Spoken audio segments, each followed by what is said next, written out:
Welcome to the Screen Rot Podcast, the podcast where we discuss the weirdest and worst content that's been rot on our screens and, indeed, our minds. Shout out to everyone who listens on Apple, on Spotify, on YouTube. If you are subscribing to us on those platforms, you're doing us a bloody favour, mate.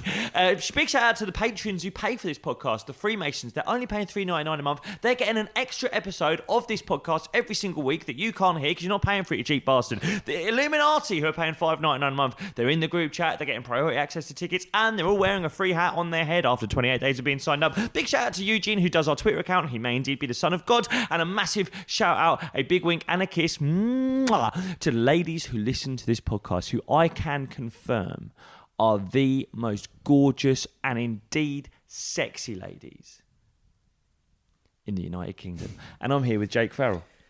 In the wonderful city of Leeds, the Eagle-Eyed. We'll spot we're not in our usual... Leeds. We're in an Airbnb in Leeds. We did a show in Leeds last night. Yeah. And what I'm loving about it is we're getting a lot of women come up to us after the show, as you talk about in the show. They've been dragged along by their boyfriends. It's my stand-up tour, but a large proportion of the people that are coming to see me are Screen Rot listeners. Yes. And what I really love is the polite surprise where they're like, yeah, I've listened to the podcast. I wasn't sure, but you guys are actually quite good.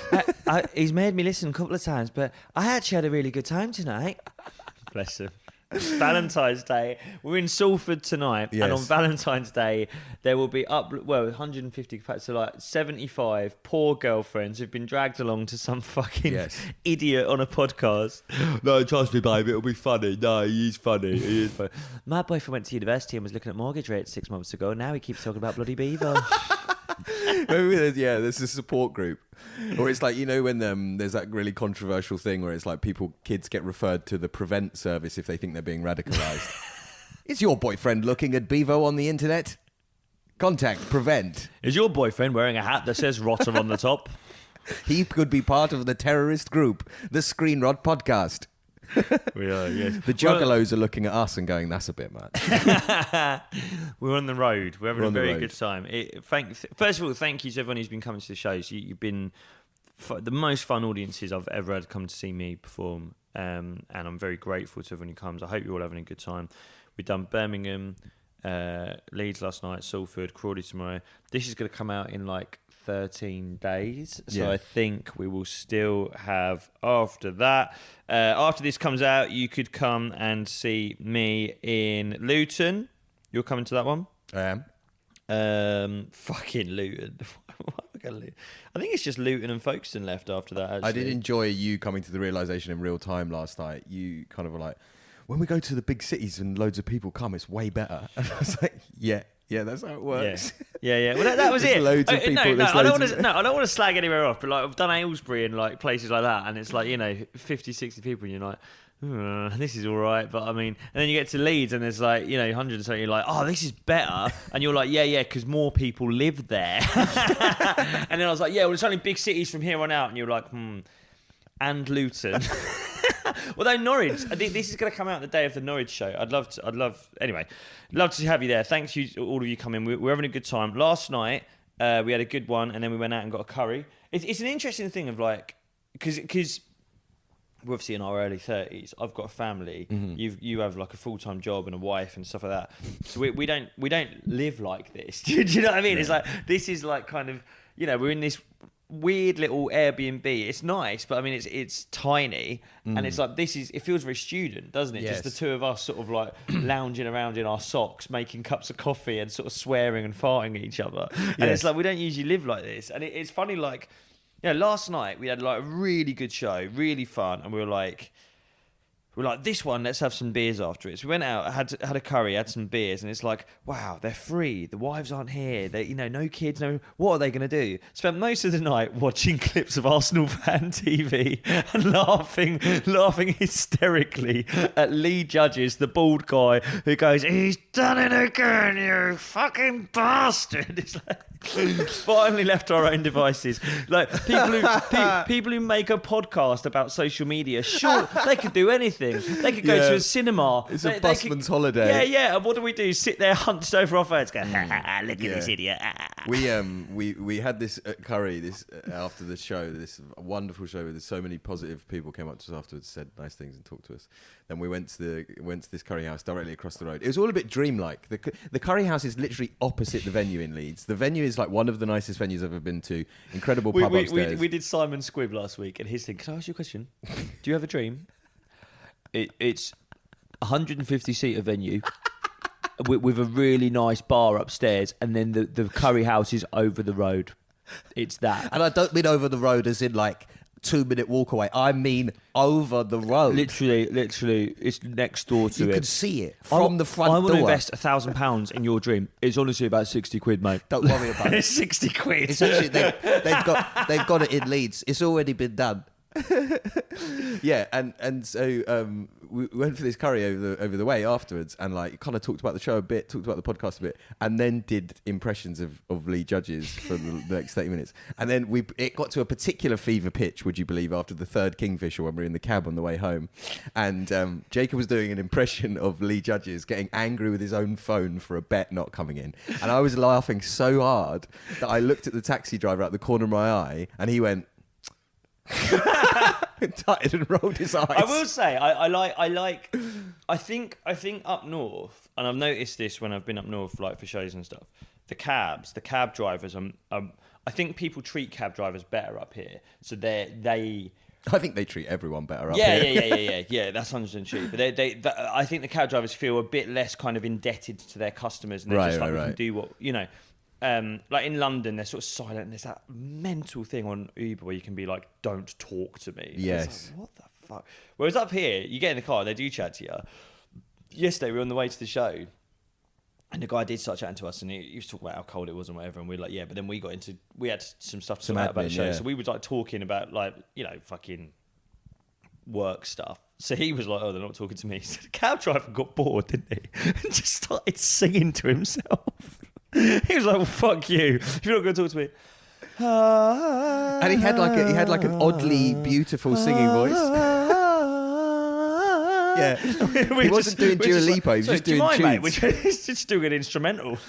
Where's the option on Uber for can the cab driver stop singing in a beautiful falsetto? Can we have we'll that? Just do some lyrics. Just can we have a hook, please, yeah. rather than just... You do some Fleetwood Mac. You taking requests? I'm suffering today. I would say this.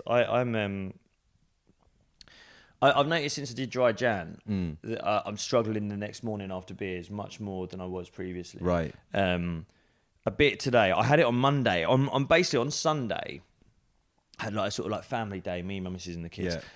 And it like took the kids to the park, and then we haven't been doing this for a month, but we were like, oh, should we go to the pub? Like, just quick one at the pub. Kids can do some colouring at the pub while we have a beer. And you're kind of, like, whenever you take your kids to a pub, you're kind of like, how long have I got till they get bored and fed up? You never want to be sat there trying to drink while they're bored and fed up. You're like, so shut up, I'm having a beer. Exactly. So you have to call it early. Like, maybe you've only got one, but that's fine. Even that is great. Lewis says, Daddy, can you help me with the colouring? You little bastard, you've done it again. But anyway, so we did that, and we get in there, and it's like dream scenario. There's another couple whose kid goes to the same school as my daughter, same nursery, and it's like, oh yeah, Friendly, they're right? here. Woo, you can play with them. They can come and play with us. Brilliant. And you can see their parents like, fucking yeah. And we're like, well, we have a chat with parents. Really nice. So we have like 2 or 3 drinks. Right. Great. And it's now like close to dinner time. They're about to go, so we're about to go. Then that couple leave with their kid. It's like, see ya, bye, see you at school. Woo. And then just as that happens, another couple from the school with their 3 kids comes in, and it's one of the ones I'm like quite pally with, and I'm like, all right, mate. And he's like, are you here? And I was like, yeah. And they're like, you said, are you here? Well, he was like, oh, you're having it. And I was like, are you in temporal space at the same time as me? But honestly, when you have children, or if you have children, you will realise it's like that is a thing of like, oh, you're in the pub. We're in the pub, right? I'm here. Yeah. And so he's like, stick around. I was like, and he was like, Tom and their kids are coming. I was like, wow. well, I guess we're sticking around. Yeah. But then the problem is, they've obviously walked in sober. You're 3 we're pints 2 deep. or 3 in. Right. Then they're like, we're going to get pizza. Why don't you get pizza? It's like, well, we'll get pizza for the kids, which means we don't eat. Right. And then we do another 2 or 3 drinks. And now it's like, oh, I'm dangerously close to doing my actual personality in front of the parents. And do you know what the slip was? It was a high street thing. Oh God! I had it. Sorry, I'll keep this brief because people want us to talk. I had a death of the high street. What slip. brought that on? Oh, mate. Well, because they were talking about it. Like I've mentioned this, so I don't mind doxing myself a tiny bit because it's a big road, but I live very near to Holloway Road, right in North London. N19. No joke. That is one of the biggest high streets of them all. Right, and it's a fucking good high street. Oh, we got loads. It's good. It is really good. Markets, all sorts. Like I will never live anywhere else. So keep looking and you'll find me. No, That sounds like a threat. So I need to stop. I will never live anywhere else. So I actually, and I say this to my missus, and I do actually think it might be becoming true. I'm the king of Holloway Road. Oh my God. I am the king of Holloway Road. Oh, and now I'll tell you this story, and I didn't say those. I've words. always suspected this, that you view yourself as a kind of face in the local area, as the Tony Soprano figure of Holloway That's Road. exactly it. So here's what happened. So they were talking about, and it was a barber shop. Oh God. They brought it up, right? The other couple, and we were all sat around this huge table. All the kids are there, and there's like two other couples, and they're like a bit older. They own their houses. They're like proper people. Yes. And so we're always a bit like, careful, don't say too much. But I've had 5 bits. So they're talking about this, and it is a barbershop, and it's like a fucking dog whistle to me. They're like, barbershops, high street. I'm like, so, You're like Jim Carrey in The Mask. but I've actually got a thing with this one. So basically, they were like, "Oh, have you seen that there was a barber?" Basically, so there was a turf war. There was a barber shop that had been there for ages called Sinner, right? This guy, the guy who owns Sinner, and I'll try and keep this brief. The guy who owns Sinner is Syrian, nice bloke, right? I've never been in there, Okay. but they've also got a big glass thing at the front, and What happened was another barber shop opened next door to Sinner, which is obviously like really bad. Don't do that, right? And they were like this fucking weird. It was definitely, there was something dodgy going on because they spent so much money on the fit out. It was called the Peaky Blinders Barbers. Sick. And it was like, obviously that aesthetic, but the window was just loads of guns, loads of like toy guns like hanging in the window, which is Wow. like in an area where there is like a bit of youth violence and stuff. It's like, that's fucking horrible. Yeah.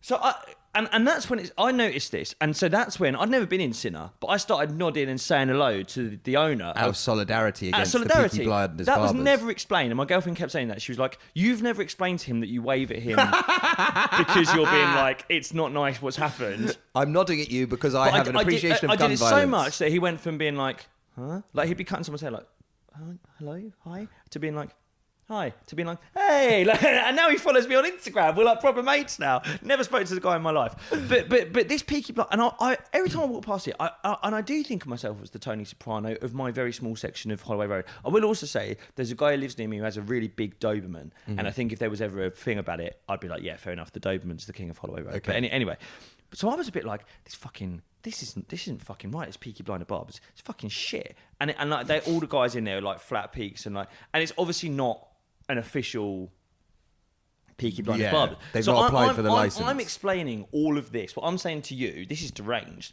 I'm saying all of this, including the Doberman bit, to two like frightened middle-class Islington parent couples. And then I told them what I did, and this is 100% true. I was getting more and more I said hello to Mr. Sinner, and the more I was just seeing this, I was getting more and more annoyed. I was like, I need to fucking do something about these Peaky Blinder Barbers. Wow. So what I did... That is how this starts. Yeah. The phrase "I need to do something about" Yeah. that always ends with "and then he turned the gun on himself." Well, so here's what I did. I phoned them up, okay. acting on behalf And you of were Sky admitting it Atlantic. on the podcast. I don't care. I was You keep saying "I don't care about it" as though nothing that can happen based on this. Let me just fit. So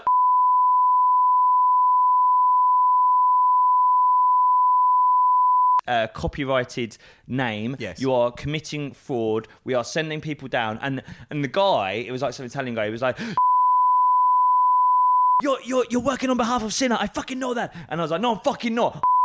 And I phoned them loads, being like, I'm coming next week. Wow. I'm coming with papers. I don't think we can put this out on the We internet. can. No, we can't. It's a crime. You're It's not a impersonating. crime. It is a crime.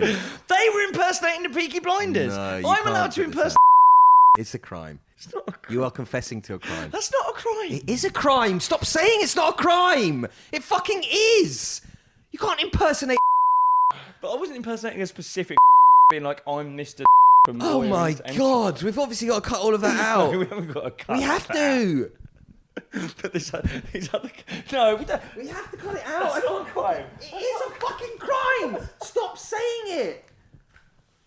Jesus Christ. It is. It is.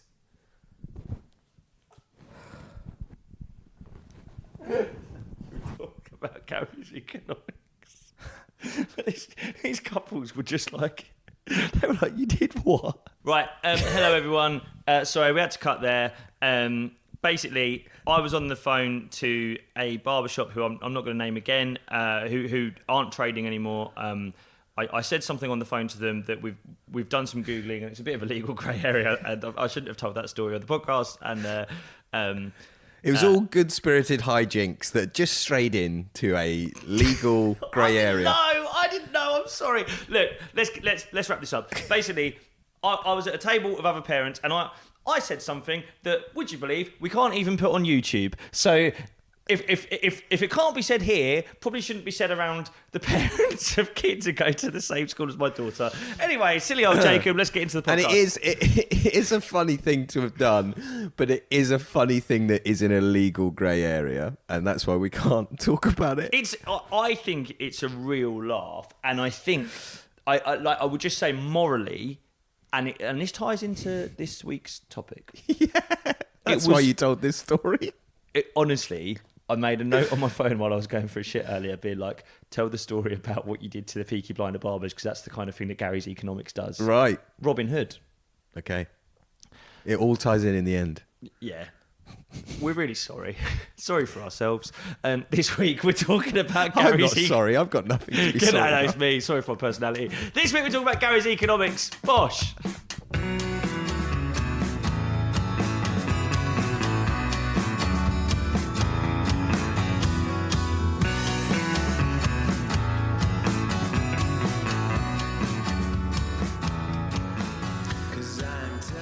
Oi. Like, get on this.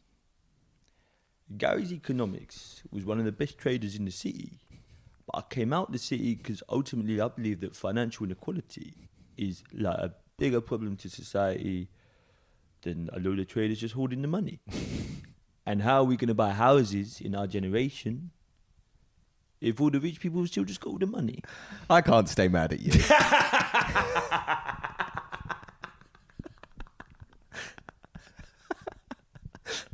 You are the only performer in British comedy that would unknowingly confess to a crime in 1 minute and then do a pitch-perfect impression of an internet economist in the next. I'd like to see Sandy Toksvig have a go at that. It's a very... Right, Gary's economics. It's a very specific way of... Like, yes. Now, I mean, if you don't know who he is, Gary, he's an economist, former trader at Citibank. Yes. Claims to have been one of the best traders there. There are people who would dispute that, and there's reports, there's an article in the Financial Times, blah, blah, blah. Now he's kind of taken on this sort of Robin Hood role of creating YouTube sort of videos, which... Also, I guess also notable that he is from a working class background in East London. I think he's from Ilford way. Really? I hadn't noticed. And he got a scholarship. Basically, he got a scholarship to LSE. And he's constantly sort of slouching like a It's a very interesting perspective in that sense, because he's kind of gone into two worlds. I think he got a scholarship to go to LSE. I don't know this. He had family members that were at uni. Yeah. And then got into this insane world, like you say, Citibank, now come out of that insane world and is now talking about economics on the internet. Yeah, and I think it's very much in a effort to kind of... I think his sort of mission statement is like, right, I've seen how the super rich operate. How the sausage gets made. Now I'm out and I'm here. I've learned I'm gonna try and use a Star Wars metaphor here. Oh wow. I've left the Sith and I'm here to help the Jedi. Wow. All right? I think that's... I mean, I'm not a huge Star Wars guy myself, okay, but I think that sounds about right. Yeah. What made you... That's fascinating to me. This is the other thing. You constantly surprise me. What made you go for a Star Wars thing there? I don't know. I'm waiting to look around this room and see there's like a Star Wars poster that I've seen in my peripheral, and I don't know. Do you think all of your language and speech is a kind of amalgamation of what was either on the radio, on television, or in cinemas in 1999? I remember, you did famously on this podcast be like, do you ever remember the film The Bug's Life? Yeah. Someone was like, what is wrong with this guy? That his point of reference for a toy that always says the same thing is that rather than Woody. From a a Toy Story I've never seen. I'm going I have to seen Toy Story. also spoil the film The Usual Suspects, but at the end of that, it's revealed that Kevin Spacey was the man he was talking about all along. He was Kaiser Sose, and what he's been doing is spinning them a yarn using images and pictures from around the room, and the guy realizes it by looking at the bottom of his mug and seeing Kobayashi on the bottom of the mug, which is a person that he'd been talking about. So I think that's kind of interesting that you're just like you say, your brain is like sees a Star Wars figure or something, just like Star Wars. Let's talk about Star Wars. Kettle. Who likes a kettle? I've got a lovely new watch. But So I do think I'm on the back foot because I've just incriminated myself. Do you know what? The worst thing is, obviously, I said something in the intro that like I shouldn't have said, and we'll have to do a little bit of bleeping and editing. I apologise for that. you shouldn't have done. You shouldn't have done it, and then you shouldn't have said it. I'm the king of Holloway Road. I do Yes. what I like, Yeah, but right. then I get arrested. And now I'm just like, I mean, again, it always surprises me that you know the law so well. That you're always like, I'm like, how does he know when to say allegedly? How does he know that you have to say allegedly? And now I'm thinking about fucking the other parents that, you know, these nice people who are really, honestly, like, there is a part of me that's like, oh, I do code switch slightly, and maybe there's a part of me that doesn't feel like I can be my authentic self around them, but then I'm also like, they are just lovely people. They've got like nice families, like their kids are all lovely, and I do ultimately, the reason I sort of code switch a little bit, and I'm not this fucking orangutan that does this podcast in front of them quite so much, is because I want them to like and respect me. Yes. And then I've told them that I've broken the law. It's like, I referenced Jim Carrey in The Mask. That's you, but with Madry. You're the Madry man. You're slowly putting on your little flat peak cap. It was actually an ever so slightly different Spanish lager with a funny man in a hat on it. I love those. It was, fuck. I mean, God, what a podcast this is, by the way. We're trying to talk about Gary's economics. So, what beer did I have last Sunday? Anyway, let's move on. There's an amazing beer out at the moment that my in-laws bought and left in the fridge for me, and it's not Moretti. The people who would get to the topic are punching the fucking walls right now. To get to the topic, lads are fucking. They are lead judges. You fucking bastard! They've done it again. They've done it again. The beer's called Angelo Peretti. Instead of Moretti, and on top of it says Beerifico, which I think is amazing. Real Sergio It's got to the Giorgini. point you can't tell what are the Aldi rip-off from the real ones, because the real ones are as ridiculous as the Aldi Jeeps. Anyway, Gary's economics. So Just a final word on the crime. Why not? Yeah. Just a final word on the crime. Like, for anyone who says I've got ADHD, I've infected him now. He's done 2 days in the car with me, and he can't think straight. Very surreal. Like, we had to cut it out. You shouldn't have said it. It's like a jokey prank more than it is. It didn't do anything serious. It's just you can't say it on a recorded medium. It's really funny. It's funny. It's funny. Really funny. But we still can't say it. And I did it in front of one of my mates, and I didn't tell them I was about to do it. Yes. And they could not believe it. They were like, "That's fucking mental." So, do you think what was the committee deciding that day? But anyway, come on. Gary's economics. Come on. Topic. Gary's economics. So yeah, he's made it his mission now, and let's watch a clip in a second. Mm-hmm. He is. And it's a tough one, this one. I would say, I'm interested to see where the Spreadsheet Boys, who our original core fan group, who made a Google Doc ranking how much they think we either like or dislike the topics. Mm-hmm. I was about to say I'd be interested where they put this. Mm-hmm. Not only do they no longer rank us on the Google Doc, one of them cancelled his Patreon. Mm. It broke my fucking heart. Yeah. But that's one thing I will say, by the way. We need to turn this off. We get notifications telling us the exact name of people who cancel their subscription. Yeah, and honestly, we don't. That's not a special Patreon setting for us. I will just say we joke about this a lot, but 99% of the time we just go, "Oh, fair enough." People have a go. People come out. That's fine. There's enough people going in. No problem. We're fine. But people object to crimes. They don't want to be part of the podcast. Right? Yeah. Maybe they don't want to hear about a man using fiction to intimidate a. Anyway, that'll do. That's gonna go. Not intimidate. this one hurt. But anyway, where do we play? Like, Gary's Economics is doing a very noble thing. Like, and I think that's the thing. We're obviously going to take the piss over the next 20 minutes, half an hour or so. But like, he's done, like, just because he's doing it in a way that's a bit cringe, and some of it is a bit cringe, it shouldn't detract from the fact that, like, what would you want a trader to do? Do you know what I mean? It's Yeah. Like, we are going to take the mick, but we also have to acknowledge it's like, okay, he might be doing this in, like, what feels like deliberately scruffy clothes. Like, he looks like an Oliver Twist character. Do you know what I mean? Yeah. And it's sort of like, I sort of talk a bit like this, and I sort of scratch my chin quite a lot because I'm thinking about, the next important thing I need to say, and I'm always sort of slouching to let you know that I'm just one of you guys. I'm tired from all the economic instability. Do you know what I mean? But Completely unmonetizable. yeah, I mean, we know what YouTube's going to say about this one. Yeah. He's like, is it worse to be the slightly cringeworthy guy? Maybe the character's a little bit affected, and maybe he's told a few porky pies about how successful he actually was as a trader, but he's now fighting for financial equality. And is it worse to be that, or should he have just stayed as a trader and kept wrecking the world? Do you know what I mean? It's ultimately, his pursuits are more noble than those who have not done this and who are still just bankers and traders 100%. who make loads of money. I think, I'm going to be broadly very positive about him. I think still a bit cringe. But like you say, but still... there's an interesting way. I think what we're going to end up commenting more is not on like the message, but more on the method, if you know what I mean. Yeah. So this is just by way of context. This is a clip from Gary, the Economist's Instagram, where he's talking about growth. A mantra, basically a prayer, which is don't worry about anything else, just grow, just grow. It's basically reached the point where growth has become essentially a code word from the very rich, which is, I'm an idiot, I don't understand this problem, I have no real solutions, but just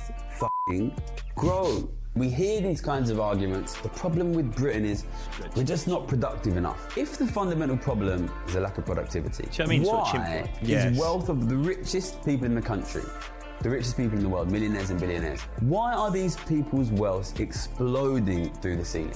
I always remember in the middle of the depths of the cost of living crisis, the Financial Times had an article, and the headline was, will the boom in luxury goods ever stop?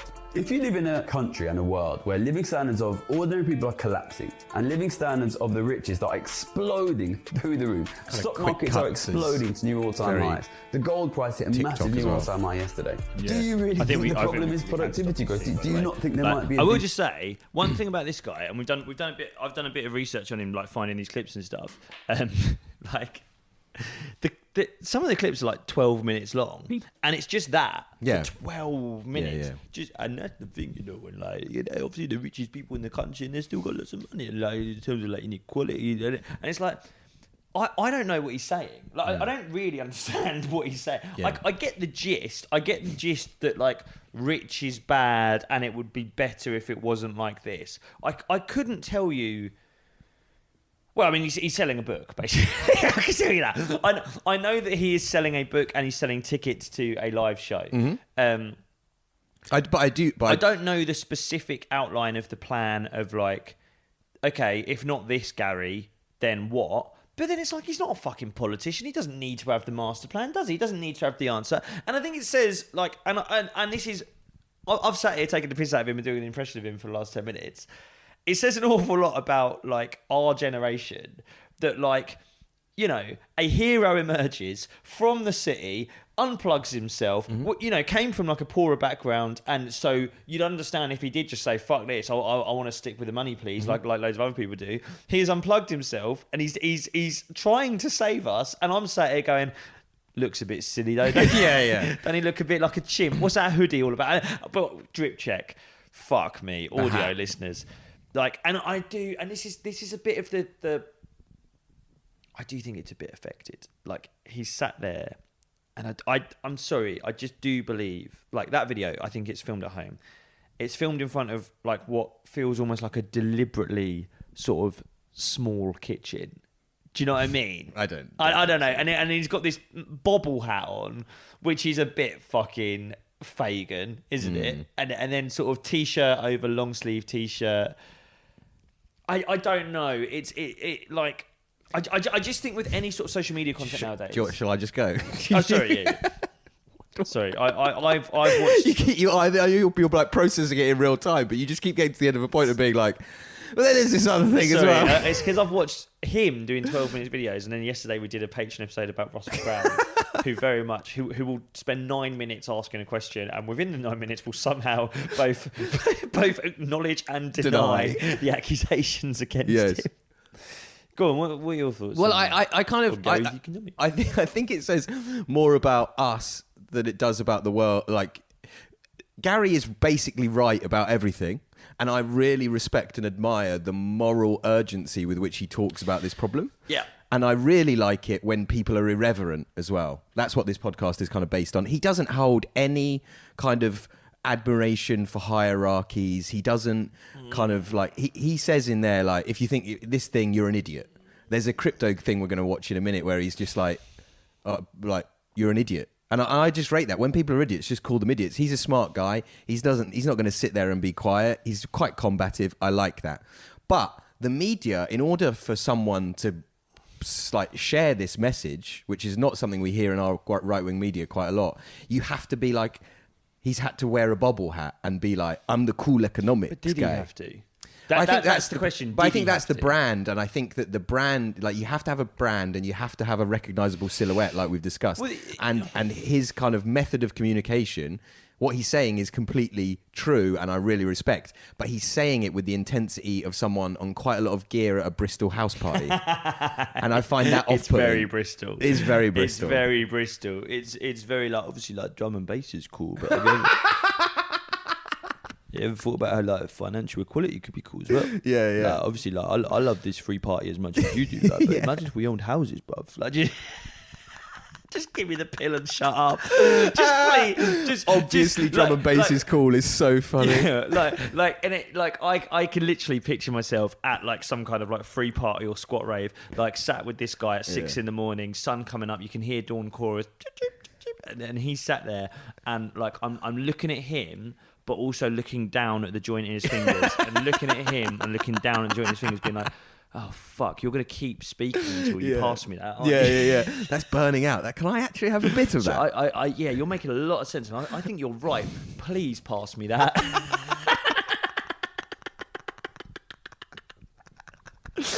Please don't make me listen to your whole economic policy before you pass me the spliff. And doing that kind of thing, like, yeah, so true.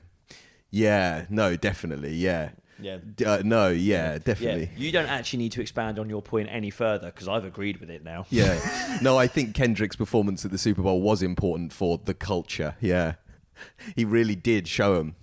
But I think the point you make is a good one of like, God, I feel like I'm accidentally talking like him now.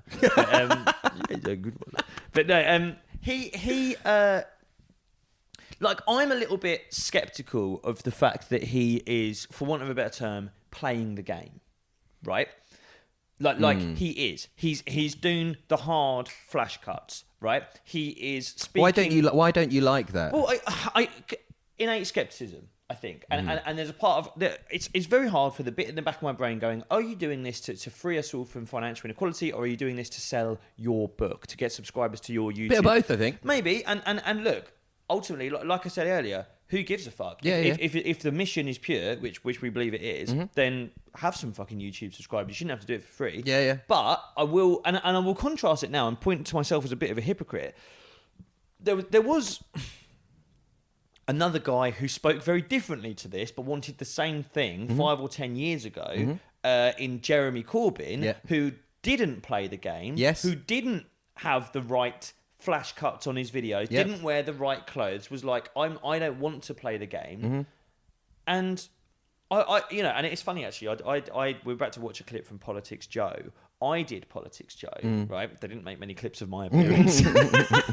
They did to send to the Metropolitan Police. Gary's Economics got 3 clips. 3 reels, all went viral, fair enough, from his appearance. No reels from mine, where I said that Portuguese people were disgusting and that women talk too much. Obviously, jokes for the fucking people in the comments section going, why did you get a racist on? I'm obviously not racist against Portuguese No, he's a people. criminal. He's not racist. But like I said on that, when I was on Politics Joe, they were like Corbyn, and I was like, and my thing, like, I'd like to be like honest about like the Corbyn thing. I was obviously I think it was 2016 that he first sort of. Yeah. Was it maybe even earlier than that? Yeah, possibly. Yeah. That he was. It would have been because of Brexit. He was the leader for Brexit, so it was before that. It was 2014. Maybe 2013, 2014 when he was first in the leadership context. I was this guy, and I was just like, and I was a lot younger, but I was like, this guy is an actual nice guy in comparison to the David Camerons and all the other people we've seen in government for such a long time. It's like, even in comparison to like New Labour, I was like, this guy is a fucking nice guy. He cares about people. Yeah. So I was on board. And I guess over time, I was frustrated that what I felt was so important, what Corbyn represented, it was so important. I guess ultimately, my main thing, I was just gutted that he lost. Right. That he didn't fulfill what I wanted him to do. Right. Despite the fact he tried his fucking best. And I think you've landed on something a bit, though. Like, you're saying you're innately sceptical because Gary's kind of using the system, but also we're kind of sceptical of people that don't use the system, like Corbyn. So it's like you can't really win, I think, for socialists. Exactly. And maybe sceptical is the wrong word about Corbyn, but I was frustrated. Yes. I was like, mate, what you're trying to bring in is so important. It's so important we have that as opposed to austerity. Yeah. That just please play the fucking game. A Just bit. put a tie But on. then you're annoyed with Gary for playing the game. Exactly. Right. This is what I'm pointing to. I'm innately hypocritical because I'm sceptical of the guy who does play the game, but I'm frustrated with the politician who wouldn't just put on a fucking tie. Just keep those idiots happy for a minute so we can stop people using food banks. Yeah. And I think that's that you've again landed on the thing that socialists get a lot, where it's like, well, you're a socialist, but you do live in a house, don't you? And it's like that kind of like, but you do buy your shopping with money. You're okay with that, are you?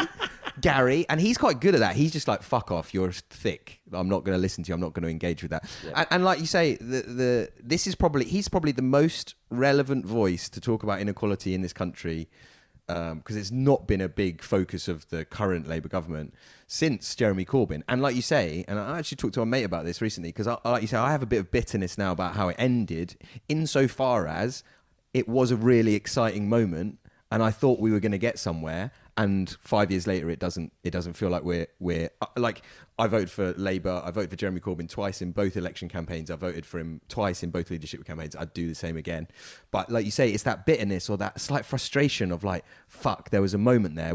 I was really excited. I was out canvassing for him. I remember there was a gig. Do you remember we did a gig in like, I think maybe Wimbledon? Right.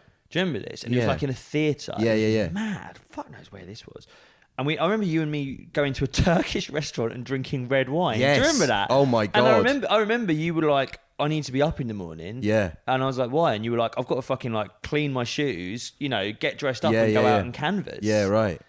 It was, and this is the thing. And like in the end, like you say, my frustration with Corbyn, I talked to my mate Ed about this the other day, like, was like that he was too stubborn and he wouldn't give in. But maybe it's like you say, you need this backbone that Gary has, where it's just like, fuck off, I'm going to play the game. Backbone and a bit of savvy, maybe, and a bit of like, and I mean, it's my, and this is the most honest I've been about my politics, is like, I obviously joke about the high street, and there's a lot of stuff like that I don't understand. Right. Like, honestly, I don't understand. And I think maybe what I'm victim to is the wrong word, I'm not pitying myself, but like, I'm maybe naive in thinking that people will accept that I don't think tribalistically about my politics. Right. I don't think... I'm definitely Labour. I'm definitely Tory. Yeah. And that's not me asking for credit for that. No. But like, I am left, I am Labour, but I will look at issues and I'll sometimes naively go, oh, I think that one. Yeah. Yes or no on this? No. Right. Oh, really? Because that's actually how reform... And I'm like, well, I don't fucking know. Like, Like, there was one, I mean... We had a conversation with someone after one of my shows about this, of like they're trying to build an Ocado delivery near like where me and people live, and there was this whole thing of like don't let them do it, and then some people were like, oh right, so you're putting red tape in to stop, why can't businesses grow? And it's like, and it's like, I don't know. I don't like the idea of exhaust pipes. Does that make me a Tory? I don't know. Like, am I part of the problem with like? Does that mean I'm in favour of the green belt? I don't fucking know. Like watching that growth thing, I was like, oh. I was like, you like a bit of growth. I like growth. Do you know what? And I this is one of my like key beliefs around politics. I think 9 times out of 10, the message is more important than the actual policy. Right. And especially in terms of the economy. I don't know what the fuck's going on. I don't know what you're talking about. How does the deficit affect me? I don't know, right? But I do think, and this is something. If I were like, I'm obviously king of Holloway Road, but if I was the king of England, I would have. Wow, I would a terrifying have, thought. I would have. You know how like, and this is one of the problems I have with Gary's economics is I'm obviously head of short form in my brain, whereas he's a long form guy. Right, he's a long form guy. Yeah. Books and 10-minute videos can't do it. But No. but another thing that I am is a plasma guy, king of Holloway Road. Well, I'm very sensitive to vibes.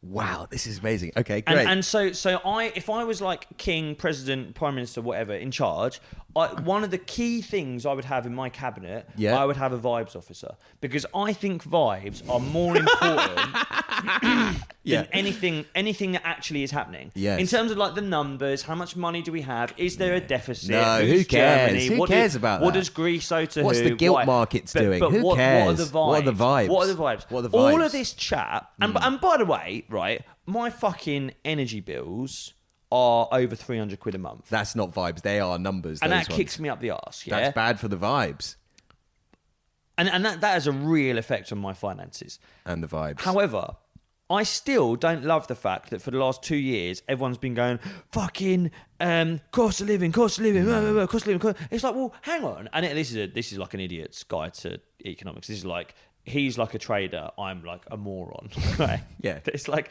I'm like, well, surely if you want to kickstart the economy, you want everyone spending a bit. Right. Yeah? That is basic economic theory. Yeah. We're not going to do that if every newspaper every single day is going, fucking cost of living, no one's got any money. Because if people keep saying that to you, you just go, yeah, I don't have any money. But without even checking your balance. That's why you need the vibes officer. The vibes officer needs to go, look, they're never going to... Like, no one looks at their banking. I hate looking at my banking. I avoid paying for things. I'm late on payments just because I don't want to look at my fucking balance. Sure. And I think a lot of people do that, by the way. Yes. Right? But, so, in terms of how much money have you got at the moment... it's more about the vibes than how much you've actually got. Yeah, it's not more about the vibes, but you are right that so there are... the growth thing, I think the growth thing is good. If what I'm seeing on the front of newspapers, on the news every day is, and I don't even care what they're growing or what they're opening. All I want to see is Keir and a lady. Rachel Reeves, yeah, the Chancellor of the Exchequer. That'd be great. Yeah. I'd like a man and a woman, please. Okay. Can be any woman or... Not asking for a medal for that. No. It can be any woman. A woman of power. I would like Keir and a woman of power. And Well, by yeah, the way, the Chancellor of the Exchequer, yeah. Yeah. No, it doesn't have to be her. I'll happily have Raina. Fucking love Raina. Yeah, she's fantastic. What a woman, by the way. Yeah. And if it's the other way around, if say Raina was Prime Minister, I'd be going, I want Raina and a man of power. I just want nice balance. Right. Yep. And what I want to see over the next few years in this country to correct the vibes and to get us all spending and feeling good, I want to see lots of that with an audience of about 20, lots of cameras, a big ribbon, and some big scissors. Big scissors, yes. Big check, maybe? I will... big check. checks. Okay, great. I will spend money on anything if I'm seeing that. If you're seeing big ribbons, big scissors, big checks. Yes. Yeah, okay. Yes. Now, so Do you agree with that? Do you agree Well, with it's not that? a matter of whether I agree. You're right. Like, economic theory is that there's the reality of the financial situation or the supply and demand of a situation, but there's like an art as well as a science, which is how wealthy do people feel? Like, that affects whether they spend. If they could actually have quite a lot of money now, but if everyone thinks their mortgages are going up in 6 months, Then no one spends. Then they stop. So you're right. That is correct. There is this tension of art and science in economics, and perception and reality, and how people interact between those two things. I think your solution of big scissors, big ribbons, big checks is an innovative one, actually, and I would like to unpack it more, because they're opening something, are they? If there's a big ribbon, big scissors, new supermarket perhaps. But here's the thing, though, bro. Like, even if they weren't opening nothing, Right, it's just vibes. Ultimately, from a trader's perspective, like, just vibes. Even if you could put a fucking ribbon and a big scissors in front of a cardboard box, but that corrects the vibes of the country. We'll spend a little bit more money, and still the rich people are getting richer. And what's that all about, bro? So you have hit on Please something. just pass me the spliff. Please. Right, so I'll the do thing anything. is, right, it's vibes. It's vibes. You know, I'm not giving you the split. It's You ever been vibes. to Holloway Road, Gary? I done crimes there. You're right. So there's more just like, so John Cairns, is this spoiling it to have a bit of his? He's got a bit where he talks about John Cairns, where he talks about if you throw a tea towel over your shoulder, you just feel instantly powerful. Yep. And he says you could just walk into Buckingham Palace and they wouldn't look twice. It's one of the funniest things anyone Same said. as you can walk onto any building site in the world holding a clipboard. You can just tell people what to do. And you're saying that if I see, and I like maybe I'm in the Barbers or I'm in the pub, Yep. BBC News is on above the thing. If I just see it's big Kieran Reevesy and they're on a building site somewhere, big ribbon, big scissors, I'm having another pint. Yeah, let's That's keep this economy exactly rolling. Right. Okay. Same as if for whatever reason you and you just looked up or you're like, I don't think this happens anymore. Yeah. But say you're passing like a Curry's that sells televisions and all the TVs are in the window. Yeah. Only really happens in zombie films, It doesn't happens in zombie films or in the 60s, I think. Yeah. But say you're walking past that and you suddenly saw like somehow fucking Boris in front of a plinth. Yes. And then the fucking bald guy with the glass in front of the plinth. I would just buy toilet roll and pasta. Right. Like without knowing what they've said. You're saying there's a Pavlovian conditioning to big scissors, big ribbons, buy a pint. Beep. Boris and the bald guy lock the doors. Lateral flow test. I start reaching and I go double tap. Yep, check my face and that. There. And anything. Okay. You can sell me anything. If I've seen big ribbon, big scissors. Do you know what a dream would be for me, for Gary's Economics to respond to your policy like genuinely and examine it as a thing? I think you're right. The government does act. I can't be the like, and this is the thing when you know like economic policy. And I was a trader myself, man. That's the thumbnail. Oh God, he can't get up. I think where maybe just to end on that before we watch the next clip. What I really rate is that this is not a topic that is talked about much in this country. The last person that talked about it properly with any sense of moral urgency was Jeremy Corbyn. Now Gary's popping up all over the gaff and he's doing it. And I think, like you say, the trade-off of him being slightly Bristol and slightly cringe is worth it for the public good that he does. Is that fair? Is that fair? Our current position before we examine a couple more clips.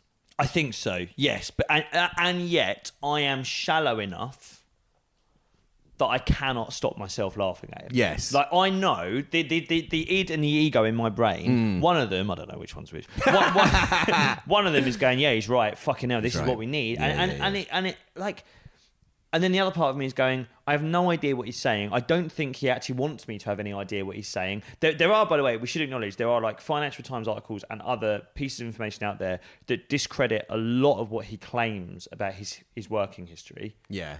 I couldn't really give a fuck Well, about that. I'm kind of the same. I'm sort of like a lot of it's like he claims he made like 5 million a trade. It was actually more like 1.5 million. I'm like, fuck off. Give a fuck. Shut the fuck Do you know what I mean? Like, also, like what a telling kind of insight into the minds of those people that they think that's what we care about. Yeah. Well, actually, would you still believe this man's message about inequality when I told you he only earned £10 million a year? Yeah. I would actually get fucked. Yeah, well, yeah, exactly. But then you do then ask yourself the question: why is he being untruthful? Like, and I think that is a fair. He also might not be. I would not be surprised. Like, if he continues to gain in popularity, people like this is an uncomfortable message. Get the fucking electro bong out. This is an uncomfortable message for the country to hear. Close the curtains. Let's start smoking. Let's say, actually, you know what? If the system did want to stop someone bringing about do you know what they would do? They'd make Financial Times articles saying that he actually wasn't a trader. Well, I mean... That's it. That's how they're trying to keep us down, man. I wonder. That's how they're trying to stop us buy houses, man. Drum and bass is class, by the way.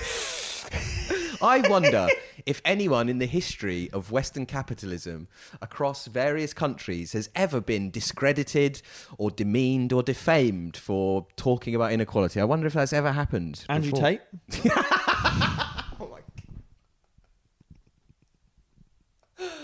Oh God, that was a joke, everyone. Right, this is Gary's Economics, and he's on Politics Joe.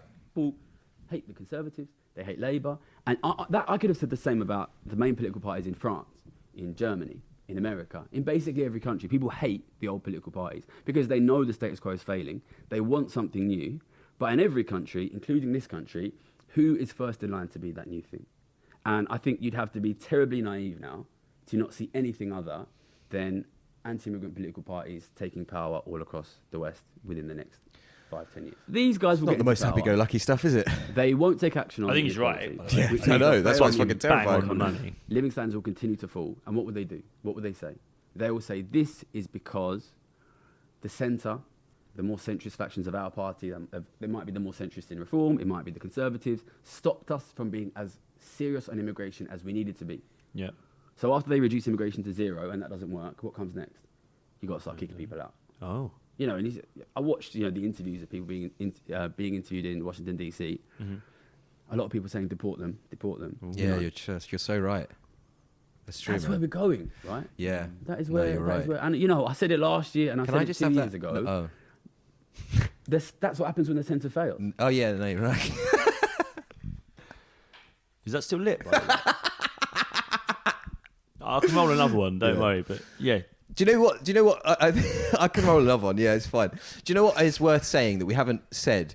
He's bang on. He's absolutely bang on. And that by is the way, hugely important. By the way, like what is fascinating, right, is that there are lots of people that believe what he believes, and there are lots of people that can talk about what he talks about. But the reason that he's allowed to do it is because he was a capitalist.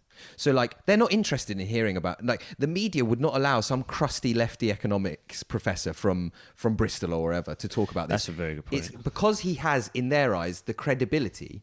You can't... the barber-wearing bloke can't just shut him up and be like, well, you're a bloody stupid student. You don't know what you're talking about. He can go, actually, mate, I worked for Citibank for 10 years. Get fucked. Ollie on Joe wouldn't have shut him down. I hear what you're saying. No, but I mean, in general, like the culture just can't make him go away. Someone like that would be the first criticism of anyone that says stuff like him. What the fuck do you know about business? I've run a company that makes dildos in Lampeter for the last 25 years. Yeah. I mean, I run a small business. What do you know? I work for Citibank. I made millions of pounds. Yeah, I think you're right. I do think you're right. And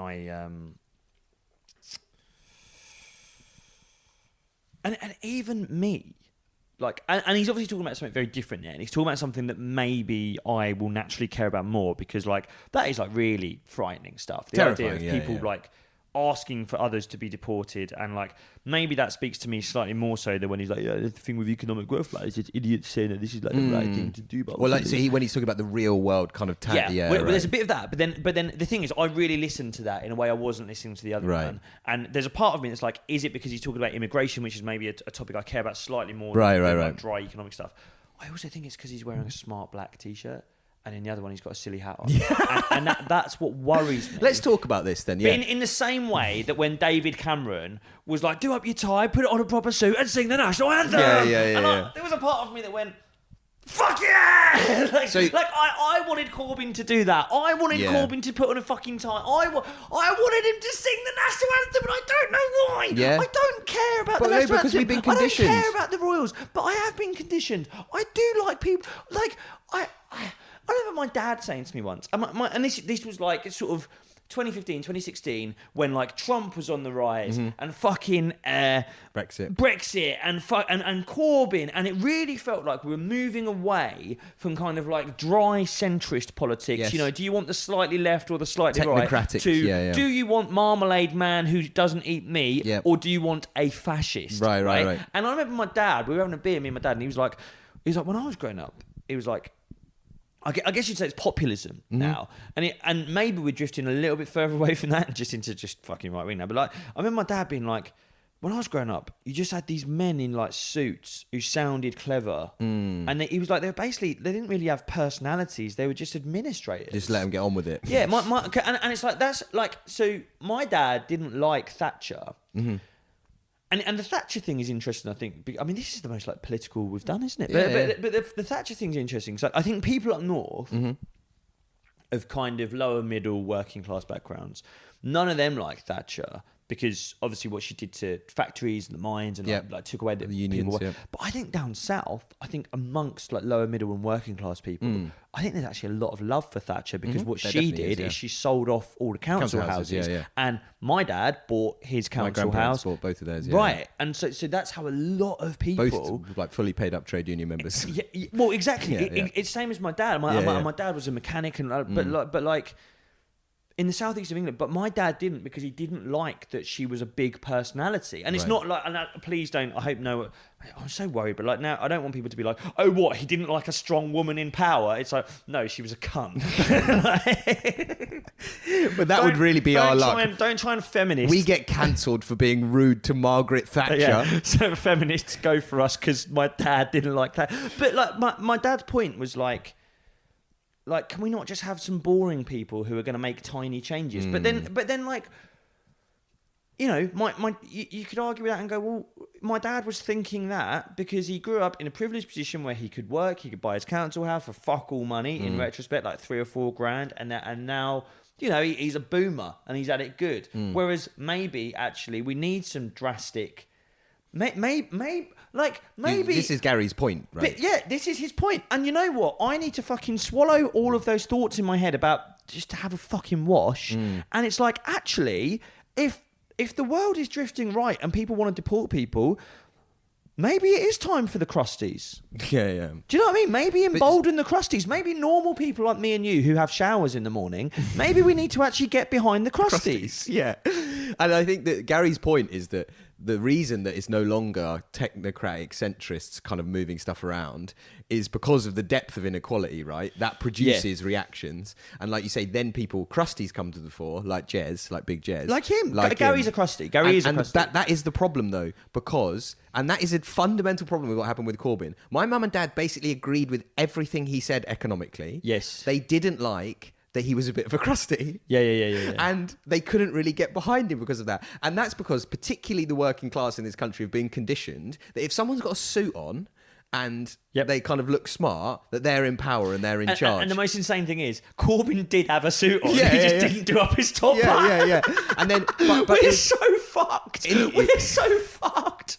Turkeys will sing for Christmas just because Santa Claus has shined his shoes. We're so fucked. We are so fucked. We really want Christmas just because Santa Claus has combed his beard this year. Oi, I've got a way out of the turkey farm. Come with me. Oh, you're wearing tracksuit bottoms. Get fucked. Fuck off, Krusty. Back to your fucking house party in Bristol. I don't own a home. My children growing up in rented accommodation. I'm the king of Holloway Road and I can't buy property there. It's a shithole. It's not even a nice bit of London and I can't buy property there. But I will not get behind the guy who wants to help me because he's got a silly hat on. Because he's got a silly hat.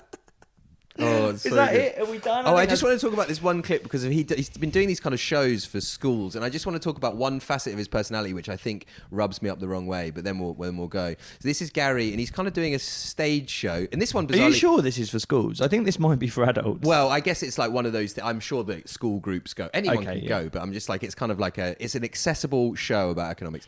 In this one, he is actually wearing a tie and a shirt because I think he's kind of playing a trader. So you realise that the hundreds of billions of pounds being poured into the economy by governments and central banks aren't doing anything to protect ordinary people. Very shortly after that, you recognise that basically every government No, you're right. in the world is bankrupt. Right.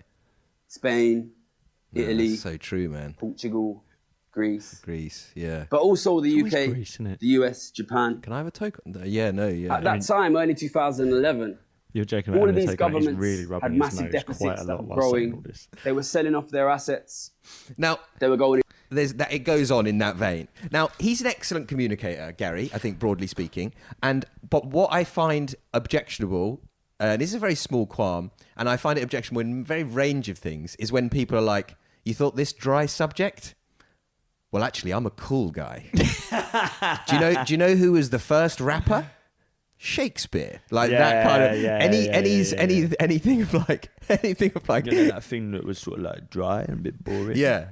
Here's a cool way of talking about it that like maybe young people can connect with. It's like, You like Central C, do you, young man? Yeah. Well, have you heard of a guy called Byron? Yeah, I know. And it's like, I have never looked at the progress bar on a clip more than when you're speaking.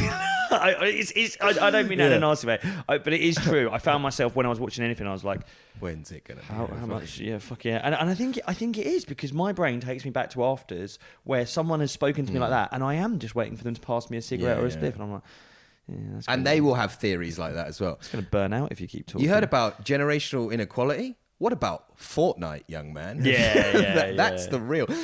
So that's my only slight qualm with him. But like, I think that again, to be a media figure, to be allowed to speak on this issue, you have to be like a legible character. And his legible character is Gary, the cool economics guy. And he's actually a bit of a crusty, and he wears like stripy caftans. Or is he? Is he? I think is it that he is, I mean, I guess that's something we're kind of querying. Is it that he's putting that on a bit to kind of play the character and help get the message across? In which case, kind of fair play, because the alternative is to ignore all of that and just not get the message across. Yeah. Or is it that he deep down is and by the way, when we say he's a crusty, we're sort of inferring sort of Trustafarian Bristol vibes. Like, he did come from a poorer background in like East London. He's from a working-class background. We're not saying like we're not calling him a scruff because he's from a poor background. No. We're saying, is it a slightly affected? It's kind just of like he's the kind of like, yeah, like you say, he's at a reggae festival in Taunton.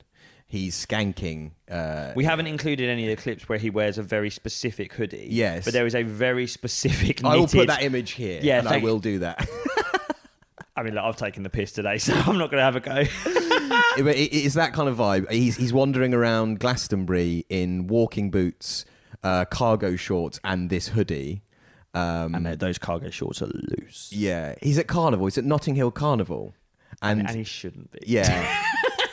And when the and he gets the spiciest jerk chicken he can find, and he tells everyone about it. That's the vibe. And maybe orders in patois. Yeah, there's a possibility. Or then, like you say, he's at a rave in Tottenham and he's talking about economics, and he's got a spliff on the go. Yes. He says, "Everyone, let's go back to my houseboat."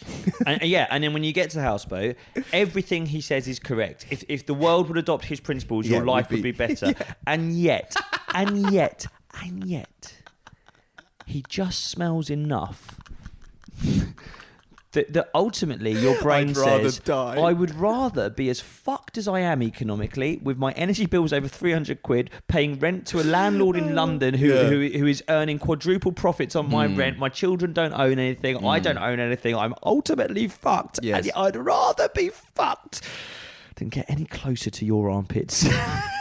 And I'm not... You get what we're trying to say. Like, fuck me, if that was the message, it's like, please... Well, at least the guards at the turkey factory are wearing nice suits. Thanks so much for listening, everyone. Hopefully that gave you some kind of insight into the world of Gary's economics, who I like very much and who I respect as a communicator. He's right. He's right, but by God, he won't give us that spliff. See you next week, everyone.